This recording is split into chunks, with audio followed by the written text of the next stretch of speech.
एक बार की बात है, किसी जंगल में एक कौवा रहता था। वो बहुत ही खुश था क्योंकि उसकी ज्यादा इच्छाएं नहीं थीं। वह अपनी जिंदगी से संतुष्ट था, लेकिन एक बार उसने जंगल में किसी हंस को देख लिया और उसे देखते ही सोचने लगा कि ये प्राणी कितना सुंदर है। ऐसा प्राणी तो मैंने पहले कभी नहीं देखा। इतना साफ और सफेद, ये तो इस जंगल में औरों से बहुत सफेद और सुंदर है, इसलिए ये तो बहुत खुश रहता होगा। कौवा हंस के पास गया और पूछा, भाई तुम इतने सुंदर हो, इसलिए तुम बहुत खुश होगे। इस पर हंस ने जवाब दिया, हाँ मैं पहले बहुत खुश रहता था, जब तक मैंने तोते को नहीं देखा था। उसे देखने के बाद से लगता है कि तोता धरती का सबसे सुंदर प्राणी है। हम दोनों के शरीर का तो एक ही रंग है, लेकिन तोते के शरीर पर दो दो रंग है।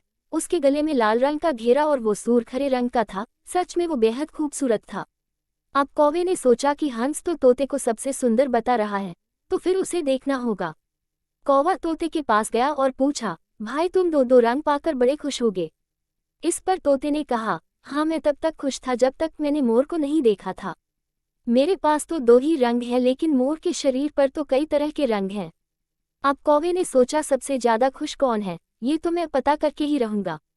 इसलिए अब मोर से मिलना ही पड़ेगा। कौवे ने मोर को जंगल में ढूंढा, लेकिन उसे पूरे जंगल में एक भी मोर नहीं मिला और मोर को ढूंढते ढूंढते वह चिड़ियाघर में पहुंच गया।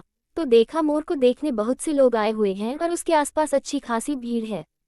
सब लोगों के जाने के बाद कौवे ने मोर से पूछा, भाई तुम दुनिया के सबसे सुंदर जीव हो और रंग बिरंगे हो, तुम्हारे साथ लोग फोटो खींचवा रहे थे। तुम्हें तो बहुत अच्छा लगता होगा और तुम तो दुनिया के सबसे खुश जीव होगे। इस पर मोर ने दुखी होते हुए कहा, भाई अगर सुंदर हूं तो भी क्या फर्क पड़ता है। मुझे लोग इस चिड़ियाघर में कैद करके रखते हैं, लेकिन तुम्हें तो कोई चिड़ियाघर में कैद करके नहीं रखता और तुम जहां चाहो अपनी मर्जी से घूम फिर सकते हो। इसलिए दुनिया के सबसे संतुष्ट और खुश जीव तो तुम्हें होना चाहिए, क्योंकि तुम आज़ाद रहते हो।